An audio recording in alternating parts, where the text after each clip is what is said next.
1400 calories. എന്താ അമ്മോ! ഇപ്പൊ ലൂക്കാച്ചൻ കഴിക്കുന്ന ഫുഡിന്റെ കാലറീസ് കാൽക്കുലേറ്റ് ചെയ്തതാ. Almost double. ഇത്രയൊന്നും ആവശ്യമില്ല. അപ്പോ എന്താ അപ്പം ആവശ്യത്തിലും ഡബിളാ ലൂക്കാച്ചൻ ഇപ്പൊ കഴിക്കണേ. മാത്രമല്ല ഇതുപോലത്തെ ഫുഡും. കൊളസ്ട്രോളിന്റെ കാര്യം പറയേ വേണ്ട. നല്ല വെളിച്ചെണ്ണയിലും നെയ്യിലും മനസ്സറിഞ്ഞ് പൊരിച്ചെടുത്തതാ.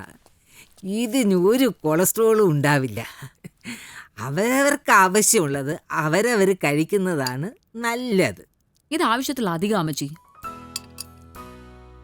ലൂക്കയ്ക്ക് ഇപ്പൊ എത്ര വെയിറ്റ് ഉണ്ട്? ഒരു 120 കാണും. എന്റെ കർത്താവേ, 120 കിലോയോ? ലൂക്കാച്ചന്റെ ഹൈറ്റിനനുസരിച്ചിട്ടുള്ള വെയിറ്റ് അല്ല ഇത്. അതിലും കൂടുതലാ. ഇത് ആവശ്യത്തിൽ കൂടുതൽ കഴിച്ചിട്ട് തന്നെയാ.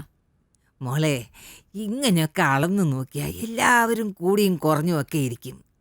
അതിലൊന്നും വലിയ കാര്യമില്ല. ഈ പറയണത് തെറ്റാ അമ്മച്ചി.